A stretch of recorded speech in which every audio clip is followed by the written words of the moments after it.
1 second, I gotta push one more button.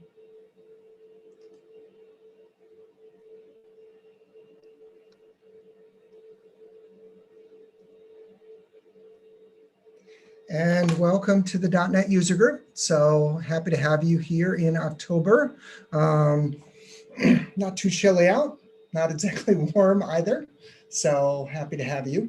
So tonight we are happy to welcome multiple time .NET User Group speaker, oft requested, and she's back, Elsa Vizzino, talking about Serilog. So my question is, did I say that correctly? Is it Serilog?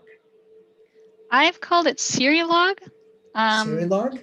But Okay. I haven't heard it spoken that much, so okay. Either way goes. All right, great. Well, great. So we have a great talk. So at the end, we'll give away some prizes, so I will say, Elsa, take it away. Thanks, Jason. So I'll start by sharing my screen. Show the, well, I'll start by showing the PowerPoint. May have to switch applications later. So can you see the PowerPoint come through? Yes, we see it. All right. It's very short. we're not gonna spend a lot of time on slides, but it's just gonna be a guide for us here. So this is structured logging. And we're gonna use Serilog or Serilog, whichever you prefer, in .NET Core to illustrate some of the concepts of structured logging and to show you what this library can do. Now I like presenting in person, like a lot of people, and I enjoy some of the audience participation and feedback. So if you have questions, just unmute yourself and go ahead and ask them. I'll try to have some spaces throughout that you can get those questions in. Or you can post them in the chat and Will or Jason can stop me at some point and read those off for me. Now, by the end of this presentation, I'd really like it if everybody is able to at least do a comparison of structured logging versus traditional logging. It'd be even better if you would be able to get started and get interested in getting started with Serilog. But at the very least, I hope all of you at least get out of this knowing what are some of the positives and negatives of structured logging as compared to traditional logging. So jump within, what is the difference? Now, unstructured, or what you might call traditional logging, is typically, it's a narrative, kind of like a novel, in a sense that you have events and each of the events that happen are in succession. And so you read through it like a storyline. Whereas structured logging gives you more structure so you can just go and look something up. It's a different way of explaining the same thing. And technically the unstructured logging can be structured. So they're not as mutually exclusive because some of it depends on how it gets represented. But when you typically look at it, unstructured logging looks like this. This is your typical standard write something out to a file logging, which in a lot of cases, in most every case, works just fine. Structured logging is where all your data is tagged or it has metadata, and so it becomes queryable. So this is a screenshot from Seek, which is highly correlated with Serilog. The guy who worked on Serilog and started it also works at Seek. And so the two products are often, you'll see, intertwined very much. But by no means do you have to use Seek to use Serilog. It's just a convenient way to display the structured logs. Now there's a really good breakdown for structured logging. And that's kind of three different parts. There's a capture of the message from your application. And then there's transporting it. So how do you get it out of your application? It could be batched, it could be streamed, it could be sent over pipes. There could be a lot of different ways. But the last part is also the storage and how it gets represented. So kind of like this unstructured view, this could be coming from Serilog, for example. This could be structured data, but the way it's getting represented isn't in that structured format. So your storage and how you choose to represent it can be separated from your capture and your transport. Whereas in more traditional logging, this is a much more opaque piece. They're all kind of the same. All right, so we'll dive into some demos. We'll spend all our time here because that's all the slides that I have. I want to spend most of the time going over bits and pieces of Serilog and how the library works and demoing what it can do. By no means am I going over everything or even remotely exhaustive of what this tool is capable of. But I'll show you some of the things that I think are the most interesting to get you thinking about how you can apply it to your own applications and your own situations. Now, all of this is available through the various blogs, through the GitHub repo. There's a lot of materials out there, so nothing I'm going over here is going to be rocket science.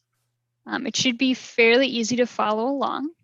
And if you're interested in more, there's lots of material to go out and find. I should say that if you are looking for the actual webpage, it's serilog.net. .com is a different thing in a language I don't understand. All right, so we'll switch to the screen. There we go.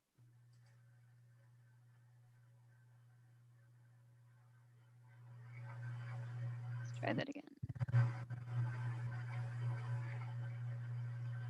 Okay, so you should be seeing Visual Studio here. All good? Yes, we see it. You're good.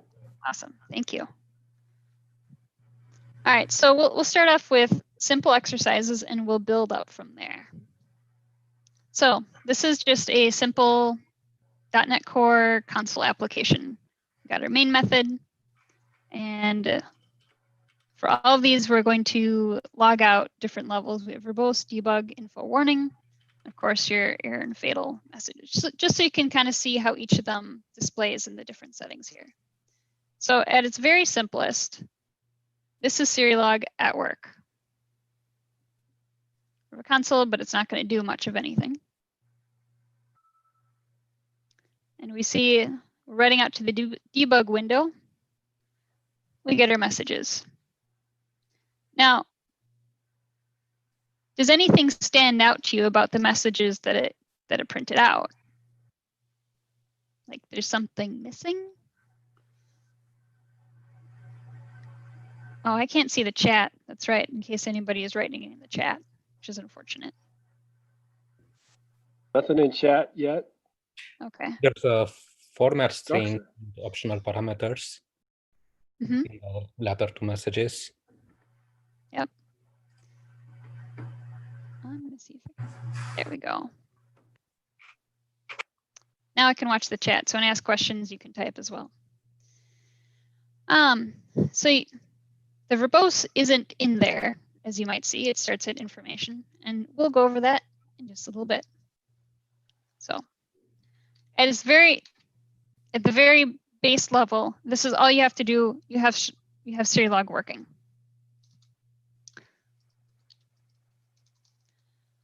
I'll avoid as much live coding as possible because it's usually pretty slow.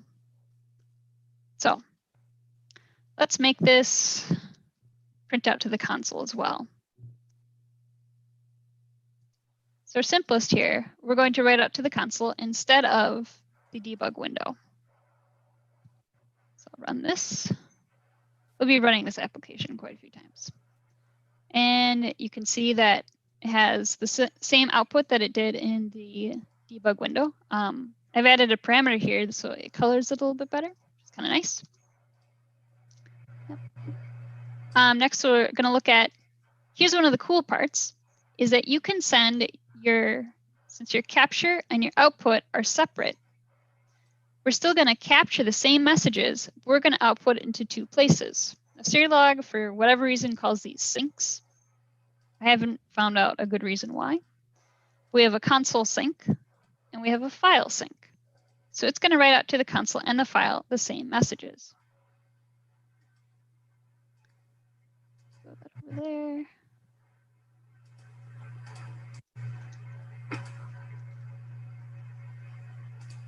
Okay, and we're going to expect to see the same thing in both places. So here's your console.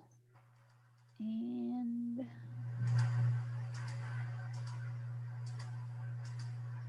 here's our text. So looks like the same thing, all hunky-dory, pretty cool, super easy. We just sent our messages to two different places, and it took very, very little change.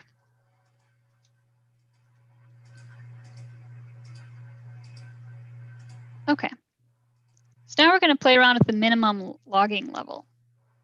So the first time we saw it, we didn't see that the verbose message printed out to either of those syncs.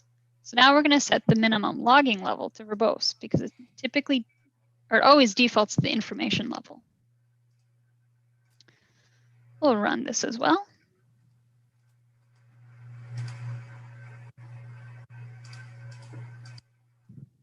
And here we go. So now we have our verbose message in there as well.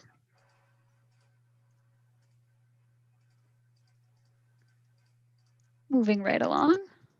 Okay, so now we're going to get to a minimum sync level. Now, how is that different than the logging level, do you think?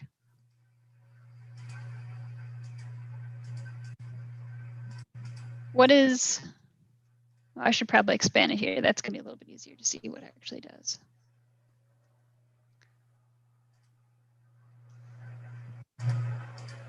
So what's going to happen for here? Same messages. We're capturing even to the verbose message, but the console is going to only take verbose and up, and the file is only going to take warning and up. So we're going to capture the same messages, but they're going to go to different places, and they're going to have different messages in there. So here we go. Our file only has warning and above.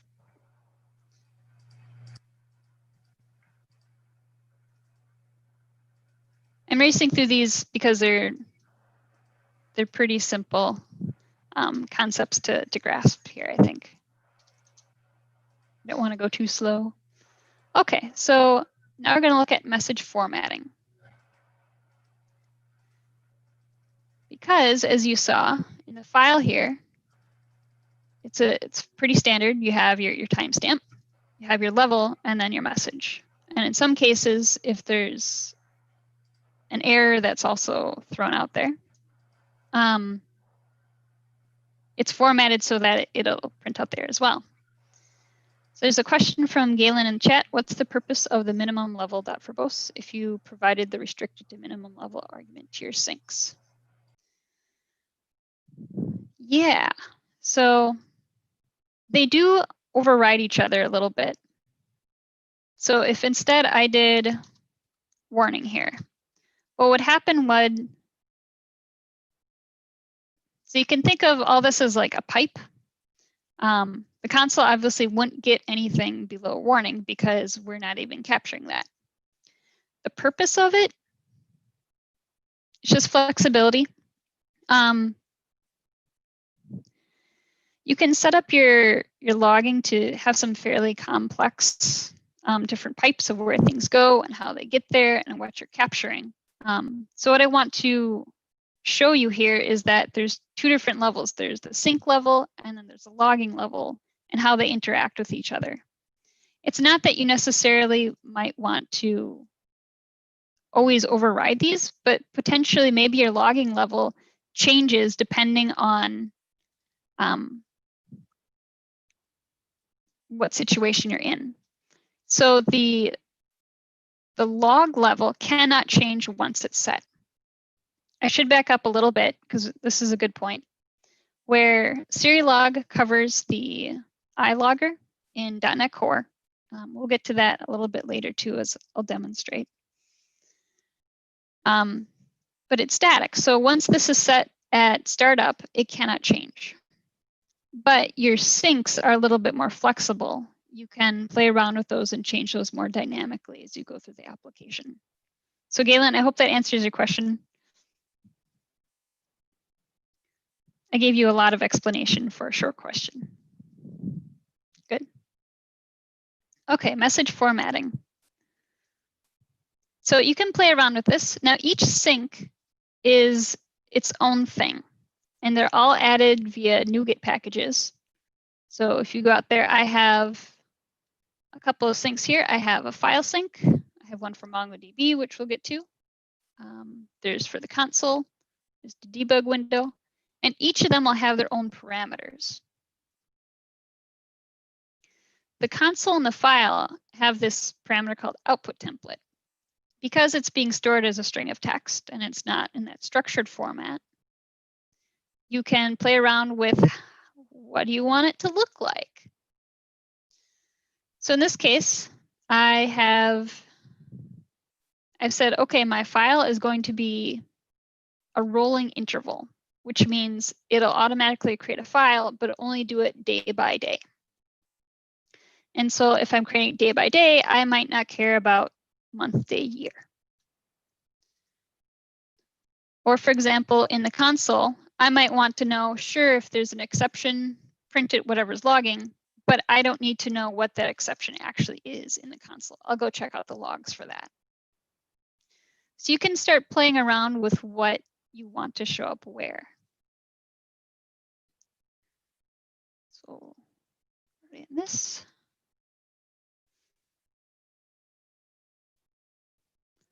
So in this case, in the console, I'll just say, hey, there was a problem, and I'm telling it to just display the message I tell it. However, the log has now created this rolling log. Now this, if you see that this demo file path is just called log.txt. But it created, it's log.txt, but it appended the year, day, and month for me. So that's one of the nice things about this rolling log, which is just another one of the many things that the file sync can do. Now, if we look at this, we expect to see nothing below a warning. So we start at warning. Yep. And we see the error.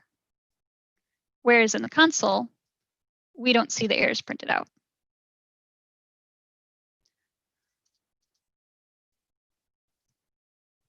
So we'll move on to the next one, which is enrichers. So say that you want some more information that's not available in this template. Let's say if you still want to stick with just the static text files, which is perfectly fine and very valid. But you want some more information in there that is part of a standard template. And so there's this concept called enrichers.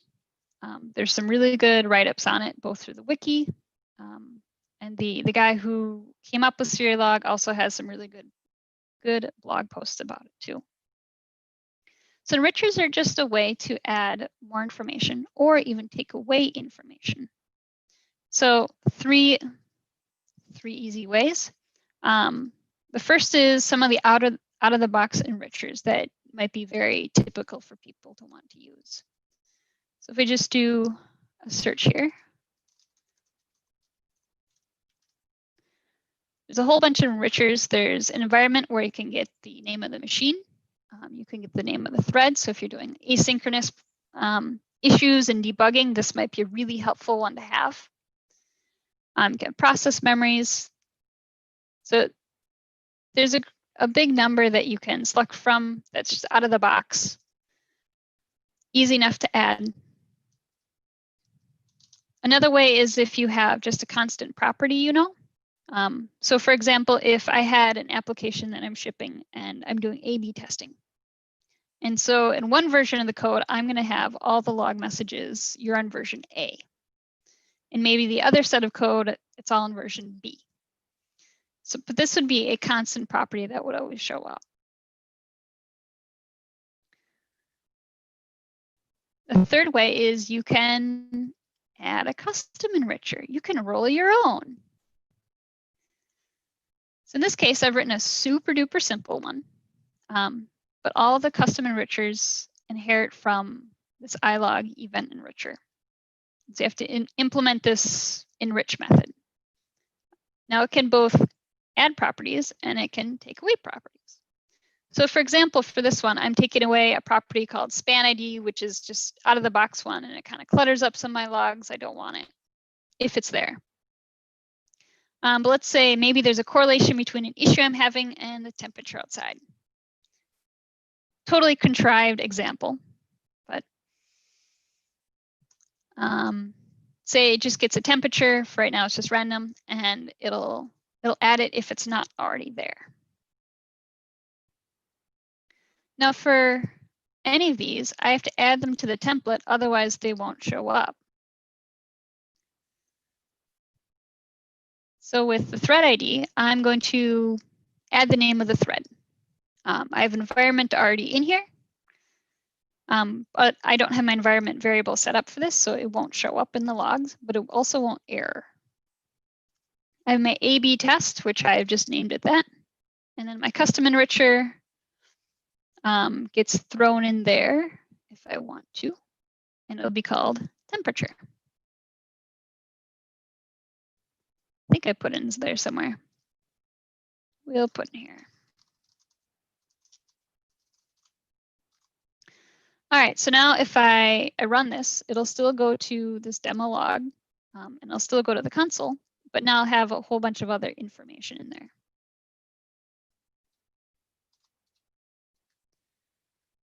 Run this. All right, so we see here that I don't have an environment because I don't have one set, but it doesn't error out. It just doesn't display it. I'm on thread of 1. I'm on version A of my A/B testing. And here's the fake temperatures. Now, let's look at this. And this has just been appended. And you could see that it now has a thread as well as this A/B testing property. But there's no temperature property because I didn't put that one in the template.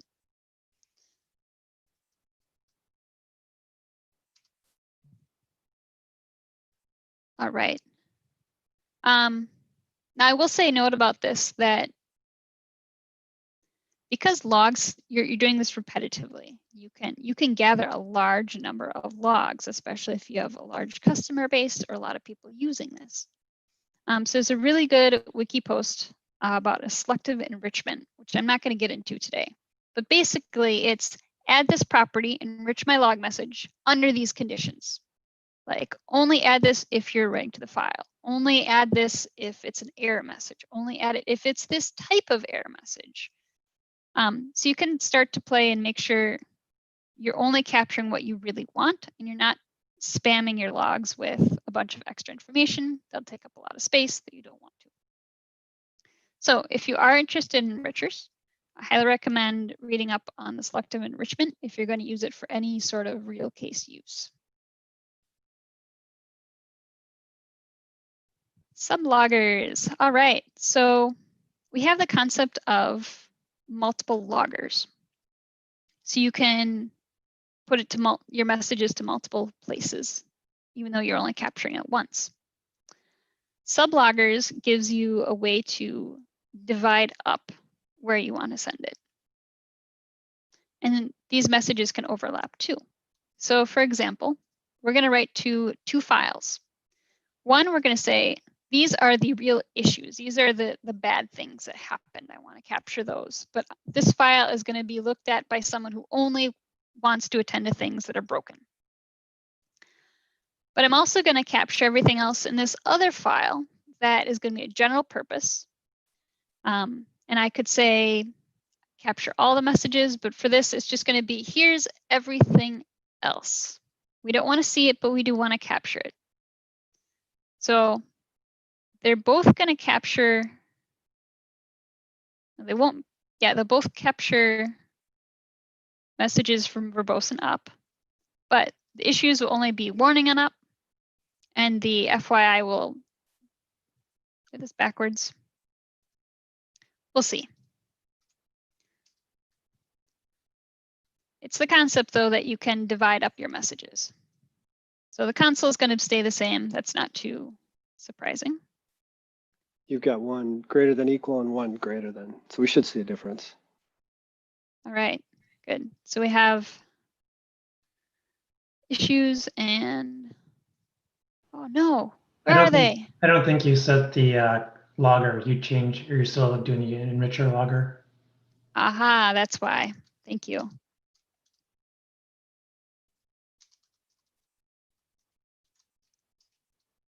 We'll get into a little bit later how to debug your logger if your logger is not working the way you expect to. Okay, so console we'll get everything above verbose. And now we have these two messages. So issues will have warning and above, and FYI will have warning and below. Good. So warning gets captured in both of them, but maybe the issue sublogger gets sent to someone who only cares about the broken stuff.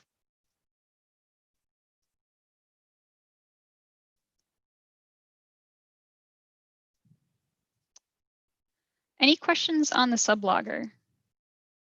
It can get kind of tricky, at least with the syntax, and there's some fancy stuff you can do, although I wouldn't necessarily recommend getting too fancy with it.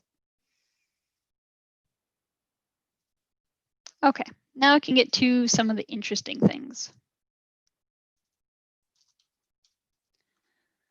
Because although you might want to you can use Serilog to continue with normal logging. Maybe either your organization isn't ready for it, or you're not interested in it and you're just looking for a different logger for .NET Core, just perfectly fine. But if you want to start getting into anything that will hold the data in a more structured pattern, then we got a look at some of the other syncs.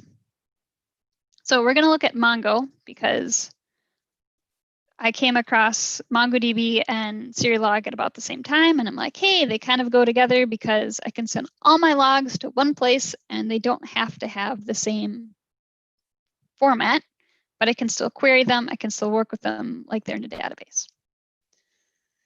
So I have set up Mongo Atlas, which is Mongo's cloud version.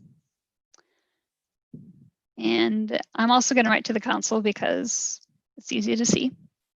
And so we'll still do our basic messages here. But I'm also going to add in this complex object because now this is going to be more interesting. So this complex object, I'm going to print twice, both informational. And the first one is just going to be a tuple. It's going to be a list of tuples. Great. But I'm also going to do the same thing as now they're objects. Two things to pay attention to. One is the special characters that you can kind of see how, although we're capturing it, it might display differently in the different syncs depending on how those syncs store it. And I also want to go over a little bit this concept of log event property values. So far we've just been logging like strings and numbers and stuff. Pretty simple. But what about if you have an entire object or some of the properties on an object that you want to capture? How does that go down? So we're going to log these messages as well as these. It's going to be from the default information level and up. And I've set this. Oh, the application's still running.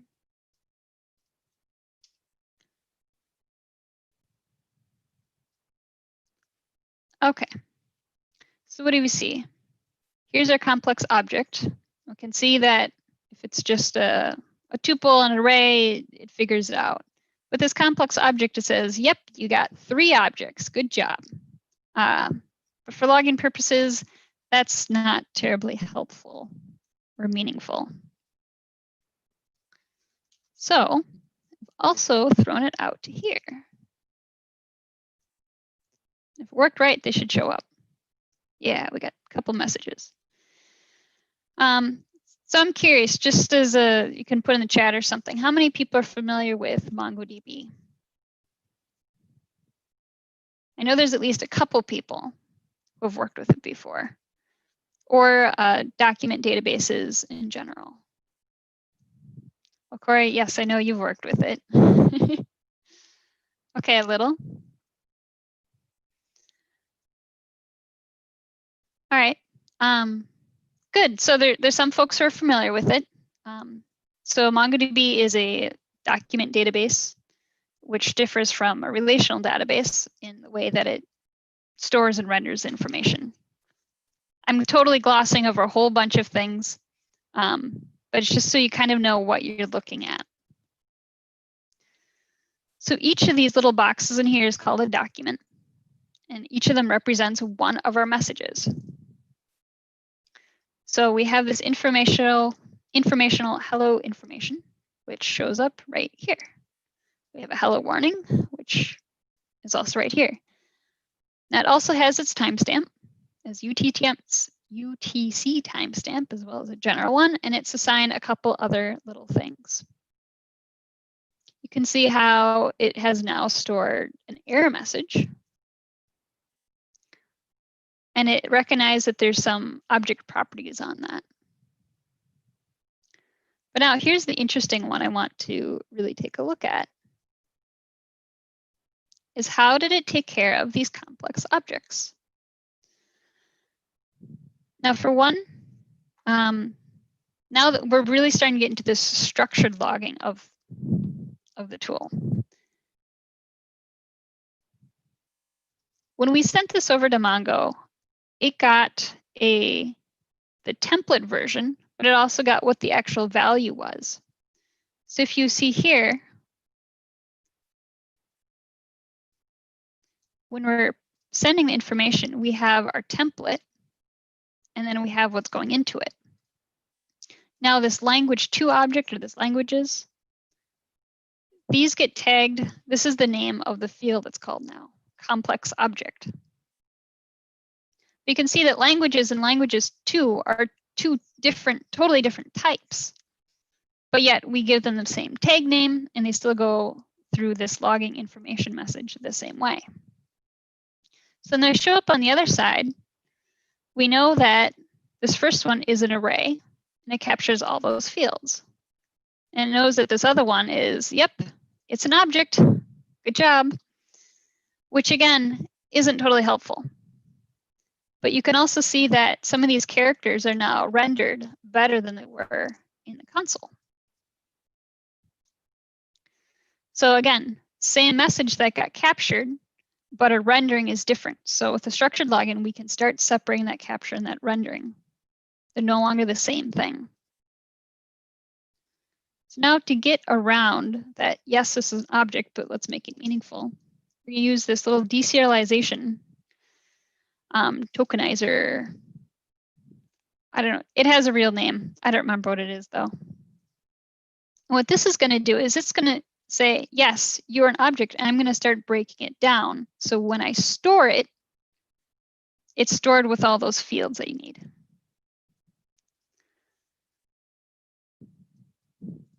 So we'll run this one again, but we'll take away the simple messages because we don't particularly need that.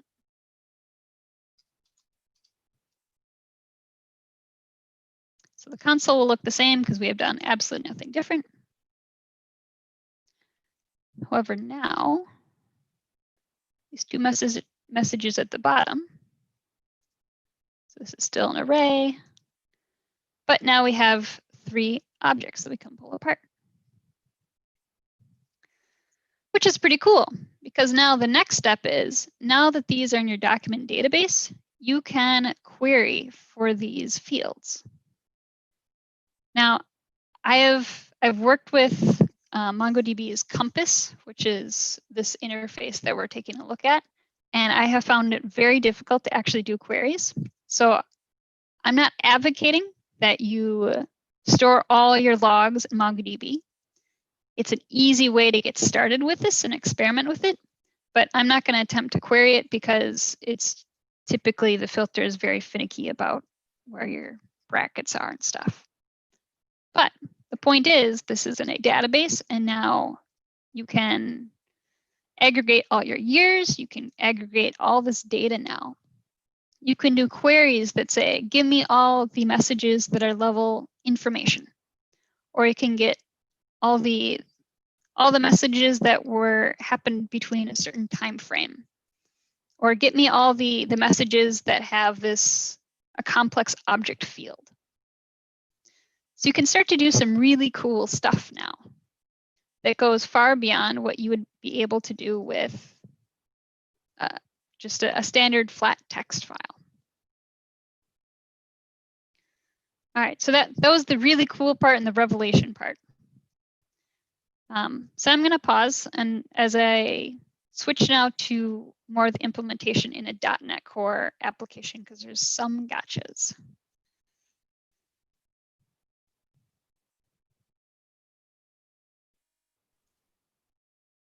Stop that.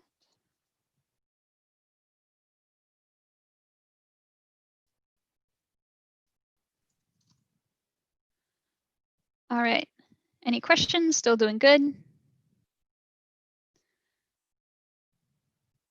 Nothing in chat. I have a question for you, Elsa. Yeah. When you deploy these to Azure, AWS, do you run into, because I have in the past, do you run into permissions with the logger being able to write to specific directories or? Ooh. Yeah, you can run into that even aside from cloud. I know that has been some of my difficulties in getting the loggers put together, even especially the more complex ones. So when I was experimenting with the Mongo connection string, there was some funkiness in there as well. In all fairness, though, I have not deployed anything to a cloud application with Serilog in it. So I can't speak to that specifically. Well, just an FYI, we do use Serilog and we use it on Azure, so that it has a sync for App Insights. So Application Insights is where you generally log on Azure, and you can use Serilog for that. Yeah, I should throw up here that I'm only using a couple syncs that are just the easy ones to go after, but there are a lot out there. So here's the page of a whole bunch of provided syncs. It was actually edited not too long ago, which is good. My favorite one, though, is that there's a sync for Log4net. If anybody remembers working with that, it's kind of passé at this point in a lot of areas. But if you needed to switch over, for example, and you wanted to implement a new logger and you're tired of working with Log4net, you can still send your log messages to Log4net, so you won't break stuff. But there's a ton of syncs, and they all have their own configurations that are available. And if you really don't like any of the ones here, you can roll your own. I think you'd have to be pretty dedicated to do that. But these are open source. They're out there available. If there's a problem with it, you can submit a change or ask questions there too. But I have found the more complicated you want to get with some of these as I'm experimenting with the different features, there's definitely issues that you can run to with permissions, or a file isn't there that it expects to, which can be, it raises a complexity there. So you're not getting all this benefit for quite nothing.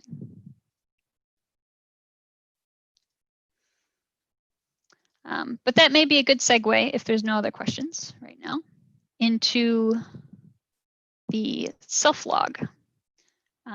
If you're ever having issues with getting Serilog set up, self-log is what is the logger for the logger, essentially.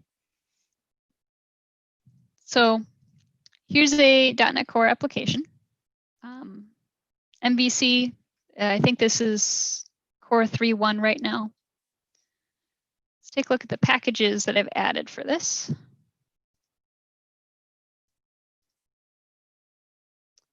So if you're going to use this in a .NET Core application, you're going to need the base Serilog package. You're also going to need the ASP.NET Core package as well.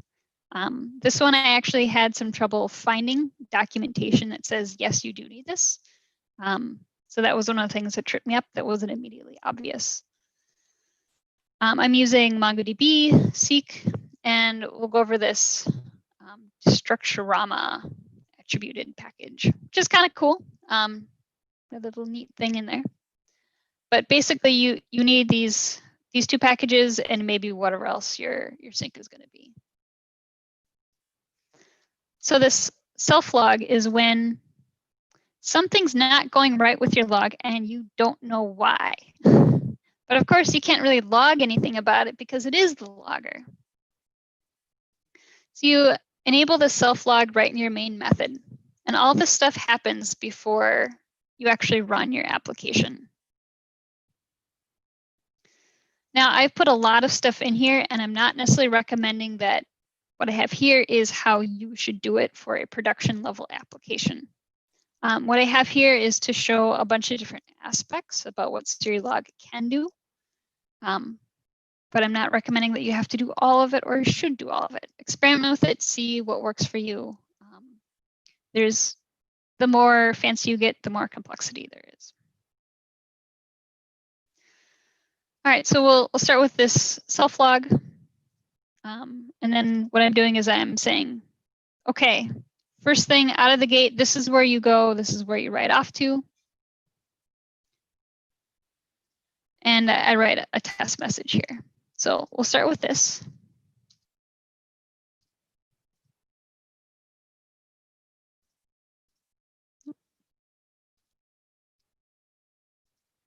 I'll bring up my logging folder.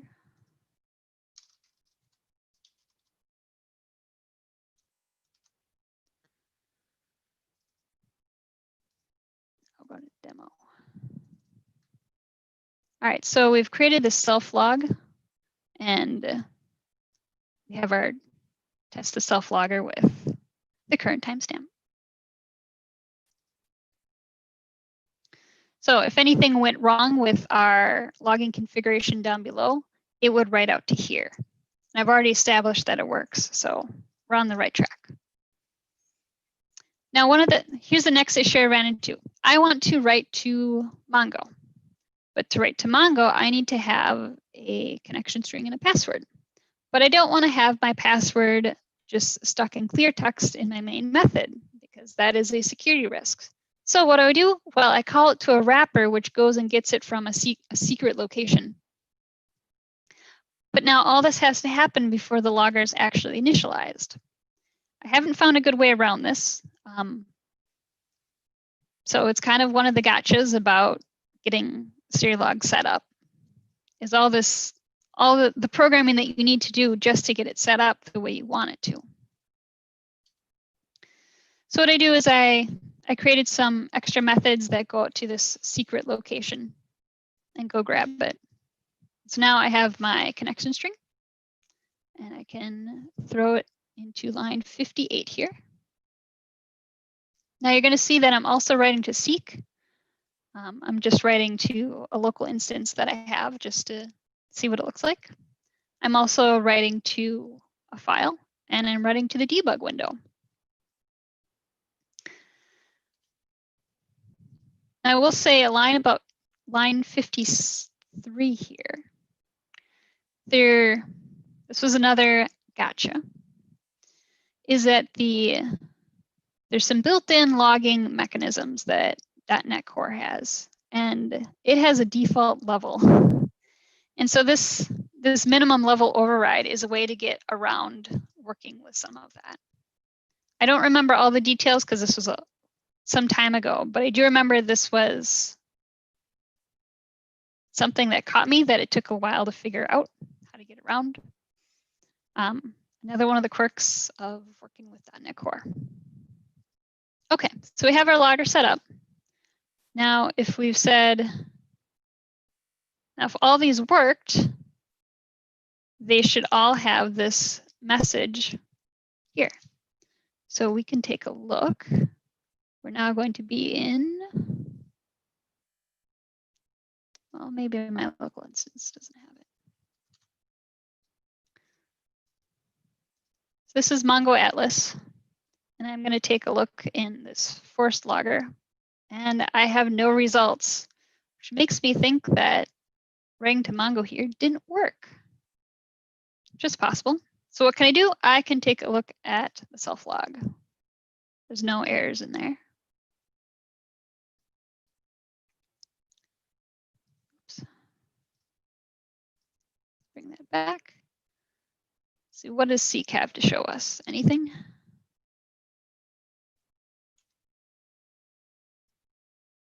Has a lot of information, but nothing recent. So something's potentially not working the way I wanted it to here. Let's see. Logger.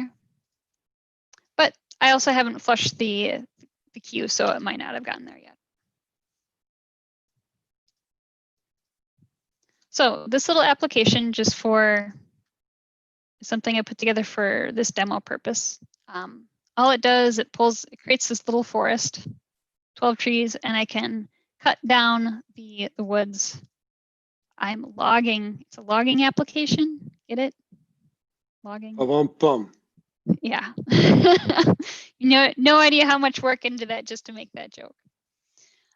What this is going to do is behind the scenes, that each time I cut down a tree, for example, it's going to log that message off.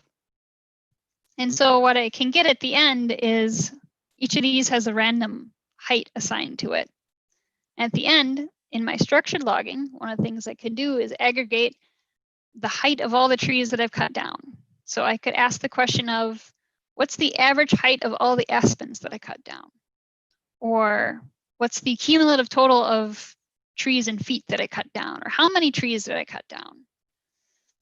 So I can ask questions like that, and I can actually get an answer from my logs. Okay, so now we'll check again and see if we got any messages here. Yes, we did.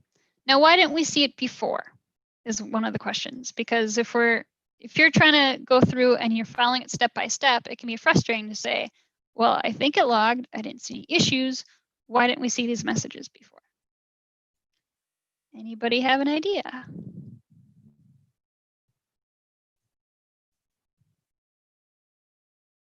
I know some people know the answer. You can go ahead and say it.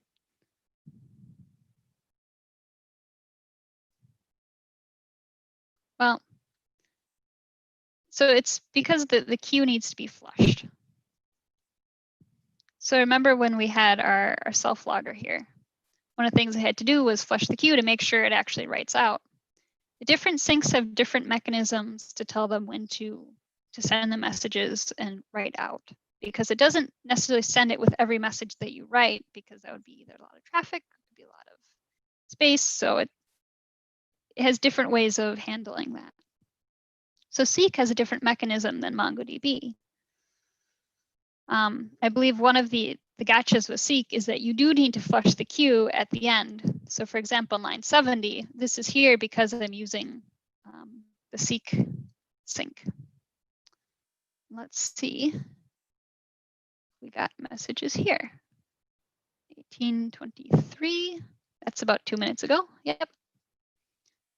And so we can see one of the trees that we cut down, and we can see a whole bunch of its attributes here. So if I even knew how to query and Seek, I could say, how many trees did I cut down in the last 5 minutes, for example? Okay, so this gets us through most of the core topics that I wanted to get through.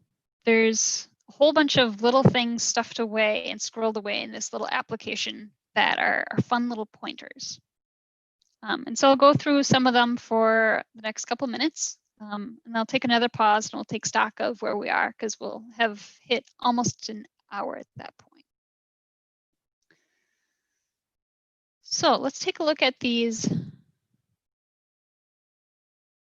forest method. So when I cut down a tree, one of the things is I can't cut down a tree that's already been cut. So I'll see a logger warning. If I can cut it down, I'm going to write out that tree. Remember, I have to have this little @ sign in there. Otherwise, it's just going to say, yes, it is a tree object, but it won't tell me what all those properties are. Now, what happens if you want to write out some sort of an object, but you don't want all the fields on that? Now, the best example for that is if there's sensitive information that you don't want to end up in a log. Now, this is where this little addition of this NuGet package has come from. And so what this is going to do is my forest method, and it's going to take, it has this tree type. So it's printing out this tree.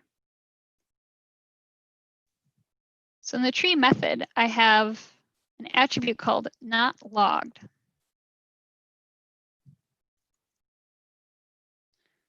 I put a nice little note so I can remember where it comes from. And this is coming from that NuGet packages, which basically says, don't have this one show up at all.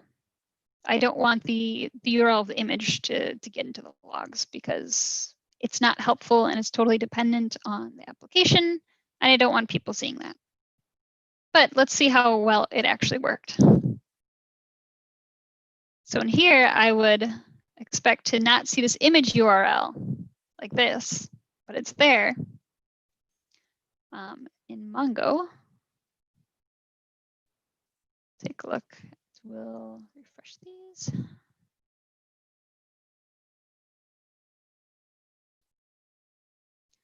Say cut down this tree.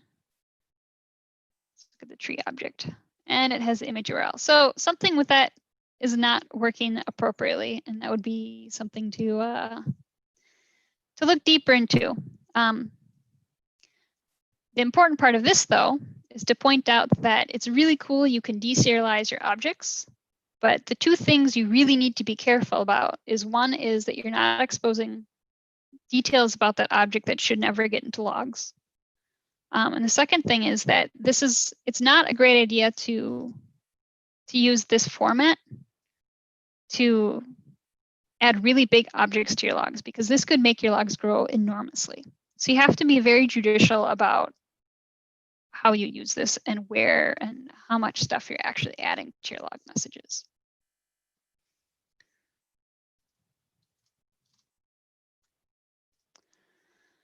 All right. And one of the things I'd mentioned before was that Serilog implements the .NET Core iLogger.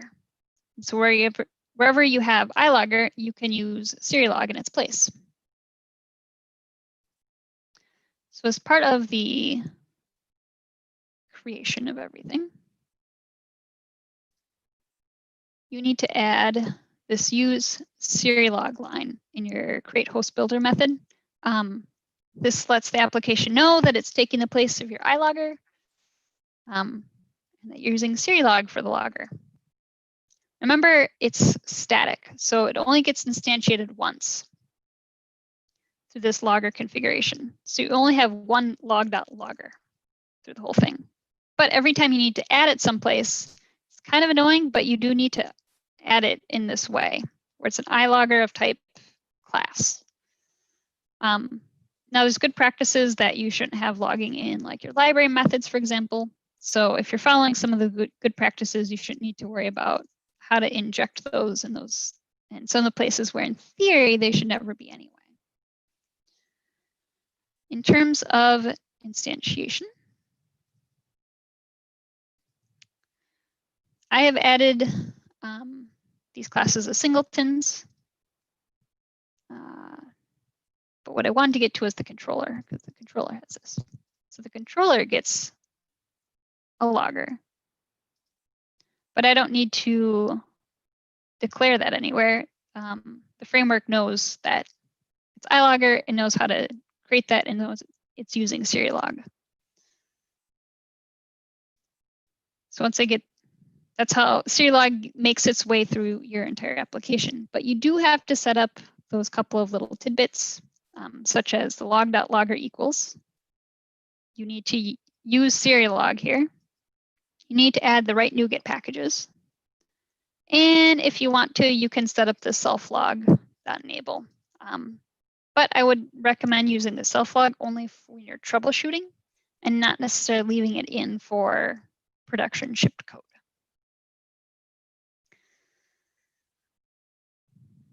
All right, so we'll take one last look at how it ends up in the logs here. I keep forgetting it doesn't show up in there.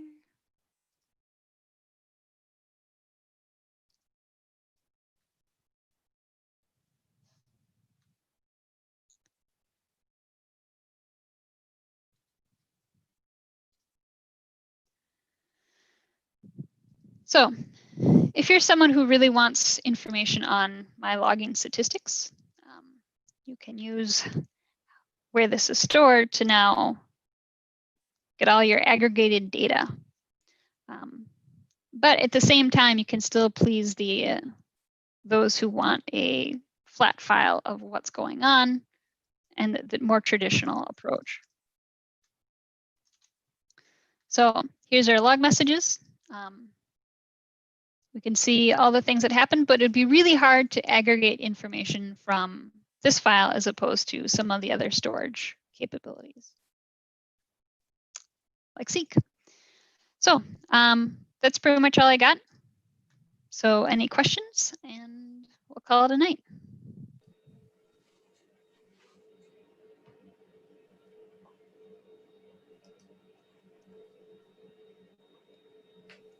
I'm watching the chat window just in case anyone is not in a position to speak and wants to type their question in chat. We certainly want to do that.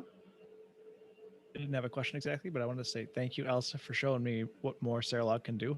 I had a really basic understanding of it when I implemented it, and I didn't know it could do all these things. So thanks for showing that to me. I actually have it implemented on a couple like small little APIs at work, so I might take a look at some of those. Were they called extenders, or what were those called that allow you to do like enrichers? Enrichers. I think I'm going to take a look at that and see if I can make my logging a little bit better. Yeah, I love how rich, no pun intended, rich Serilog can be as a tool, but it definitely comes as a double-edged sword where like, you can capture almost any information that you want, but you do probably also really want to make sure it doesn't grow your logs exponentially in size. So with all that great ability comes great responsibility, right? Yeah, and I think in fact it'll help me reduce some of the logs I'm currently getting. Because some things I don't need to do, but they're kind of hard to avoid. So I think that'll help me out avoid some that I don't really need. So thank you. Yeah, good. There's a message in the chat from Jerry N. It's a question and it appears to be an answer at the same time. It says, can you check if enabled? And then it answers it. Self-log dot is enabled. All right. So, yeah. There we go. One of the things we can do is we can take a look at what a little bit more like how the self-logger looks when something does go wrong. Let's take 30 seconds. So what I'm doing is I'm saying for Seek, your messages are limited to 60 bytes. And I'm going to try logging a large message.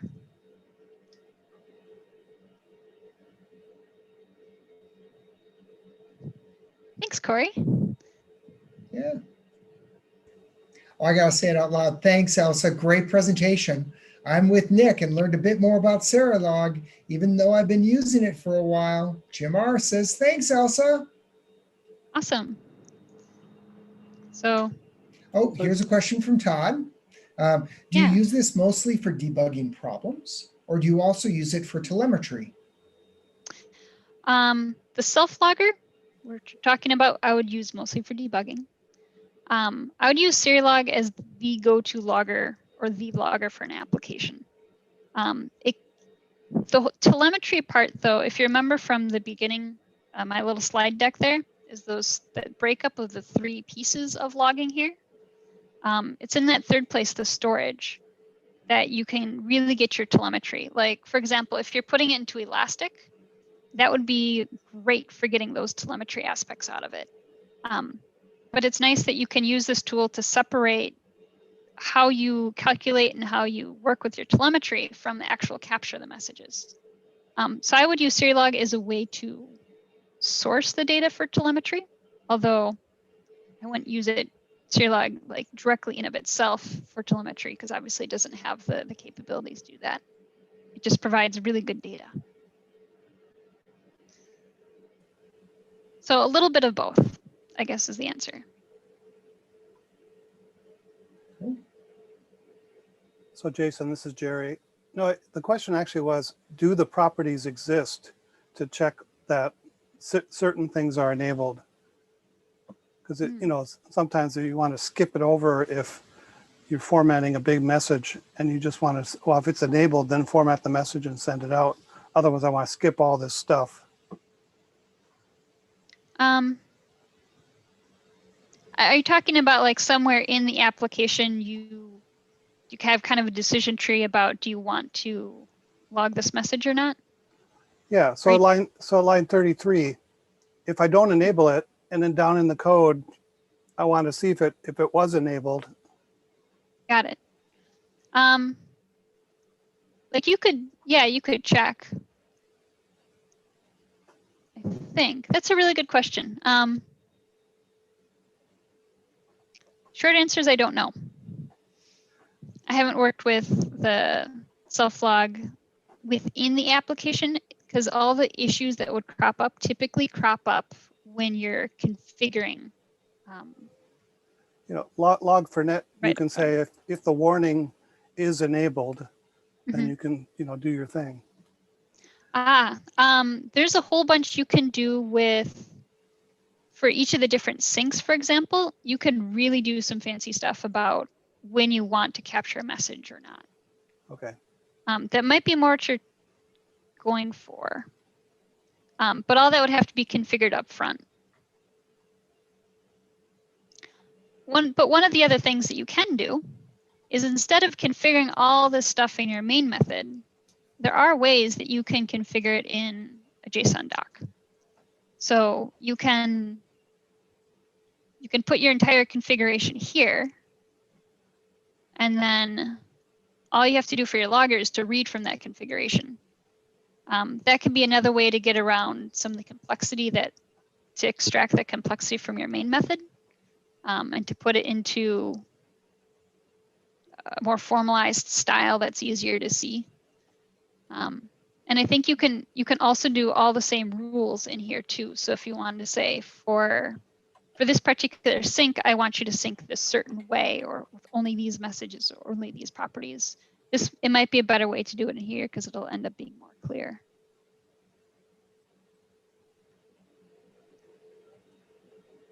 Cool. Good question. Are you still good discussion? Yeah, I was curious. Are you still using Log4Net? Yes, primarily. Okay. I know it was really popular. I haven't used it a lot, but I do know that it had a hard time moving over to .NET Core. And so I'm always interested to hear if people do make a switch from like Log4Net or more the static, I'll say more static log type of logging to a more dynamic type of logging, how they make that switch, because that can be a very non-trivial piece. So if you ever do switch over, I'd be curious to hear how it goes. Cool. Any other questions for Elsa? Well, let's give Elsa a big round of applause. Nice job, Elsa. Yay. Thank you. Great, thank you. Well, we're going to give away some prizes, but a couple things real quick. And Will and Elsa are organizers, so they may have stuff as well. The first thing I'll mention is that we did I did post the link to this video up in the chat, and I also put it in the general channel on Slack. So if you want to snag it from there, if you want to watch it later, or if you want to share it with a friend, please feel free. So that's one. The second is we're contemplating in December. Elsa, maybe you can share this idea for the .NET user group in December. It's about go ahead, Elsa. So one of the ideas is we typically have a speaker like this come and tell you about some tool or something.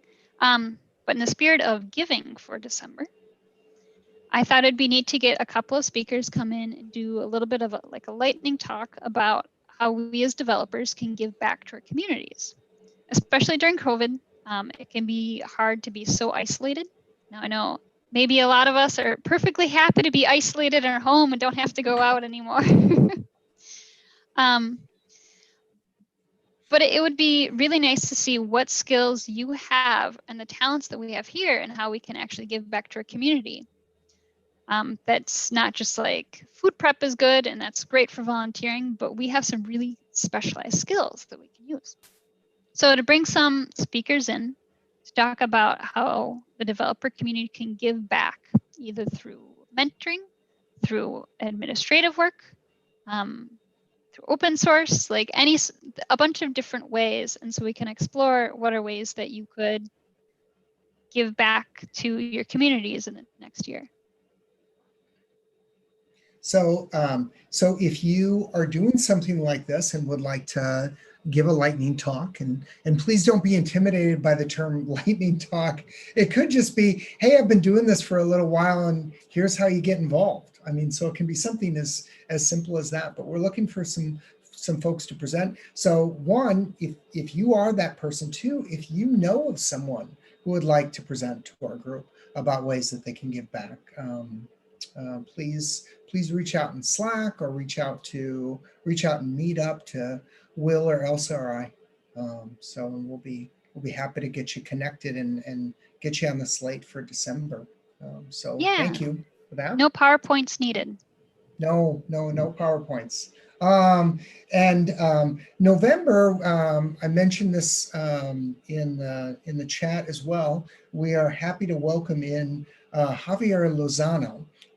For those of you who don't know him, he is the founder of the Iowa.NET user group and also has recently been named to the board for the .NET Foundation, which is really huge. And he's going to talk about real-time .NET by using Signal R, which is kind of cool. So we'll get that information up once he gets us to the description, but that's certainly going to come up first Thursday of the month, always for us. That would be November 5th.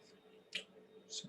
Jason, when you say real time, sorry, I know nothing about Signal R, but are you talking like, for example, I can't think of interpreted C#? Huh. I think it's real time like messaging. Okay, sorry, I think I missed a couple words there. I was like, hang on a second. Yeah. What are we talking about here? Yeah, kind of cool. So yeah, so that one's coming up, but tune in on November 5th if you want to see more. Javier is quite the great speaker.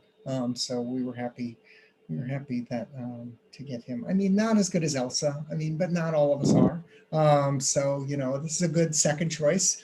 Of course, we'd always like to have Elsa every month, but she has a job. I'm here every month, but I can't talk every month. Yes, she is. She can't talk every month. So that's great. So, folks, anything else that we should talk about before we give away some prizes? All right, great, excellent. Well, we used random.org and we picked some winners. And our first winner, if he's still here, is Prasad. Prasad, are you still here? Ooh, looks like it, yeah. Yeah, Prasad, can you hear us? Yes, I am there. Oh, wonderful! You are the winner. Yay. Oh, thank now you. you get to choose because you're first up. Yeah, Paul's applauding. Yeah. So you get to choose between a license for Ozcode or for JetBrains. So which would you like? JetBrains.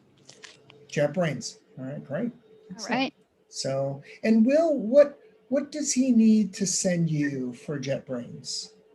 He needs to send me his email address. All right. Great. And he also, I'll message you privately, Prasad, right now. Okay? Yeah, no problem. Great. Awesome. All right. Our winner of Ozcode is Radu Rusu. Ooh. Thank you. Radu. Oh, you're welcome. Yay. You're welcome. Ozcode. Yay. Awesome. So very good product. Brought to you by Will Austin. No, I don't think you actually write the product. So No. You're a big advocate. It is a fantastic debugging tool, and I'm going to go on record right now. Next meeting, I'm going to do a demo of Ozcode, just 5 minutes, because outstanding. They actually responded to my LinkedIn advertisement for the meetup group, so I think I should give them some love. Show that tool off. It is really good. I do like it. Oh, thank you. So should I message you about how to get that? Yes, please, right now, if you could. Okay. Cool. Excellent. Well, there's some other great notes in the chat. Mark Petronek shared some really cool information. So Corey said Elsa rocks, and Jim says excellent presentation. So those are real good. So I can definitely confirm each of them. So. Well, that's it. One more thing, if anyone, I mention this at the end of every time, if anyone need masks, this is the thing that I do with my free time. So I've got the sewing machine right there. They're wonderful 2-layered masks. So they've got the adjustable metal piece so that they nice firm fit. And it's got the adjustable buckle, so that you can make it a nice tight fit. It comes in 2 sizes and many designs. There is the large standard size, and then there is the kid-sized one. So for those kids out there, I will admit I've been giving away a lot of these kid-sized ones. These are available free of charge. I'm just happy to give them to people who need them. Message me privately in the chat with your address, or send me a Slack or something like that. I'd be happy to send you a link to all the different designs. We also have this cool, naval flag version, and we've got Elsa, we've got Minions. Which are super fun. We're rolling out plaids for the fall. These are things that my family is doing primarily for hospitals. But always happy to give them to folks here at the .NET user group as well. So just send me your address and we'll be happy to get those out to you. So I just want to say Jason's confirm are great. Yeah. I got one Oh. and I love it, and I get compliments on it all the time. It's so Good. nice. Thanks for doing that. Good deal. Yeah. I enjoy rocking my Frozen mask. Oh yeah. I'll say you just lean into that. You don't have the background. You don't have the background today. No, the virtual background. not today. Okay. All right. Yeah. You lean into that. So that's good. So, yep. All right. Great. Excellent. Thank you for coming out tonight. Yeah. Good to see you guys. And we'll Stay see you warm. next month. Yes. Remember to vote. That'll be voting before we see you next. So when we see you next, thank you for voting. So if that is your inclination and you care to vote, so those are good things. So, cool. All right, we'll just hang out until whoever wants to hang out, I guess. Yeah. So just hang around. So it's good.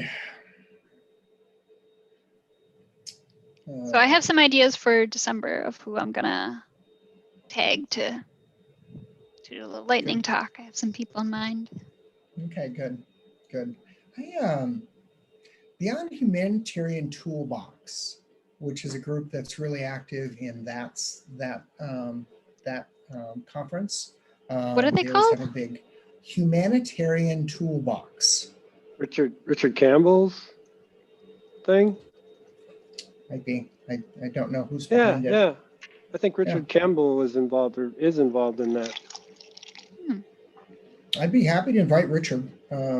I somehow ended up being friends with him in LinkedIn, probably because I was begging him to speak at MDC. I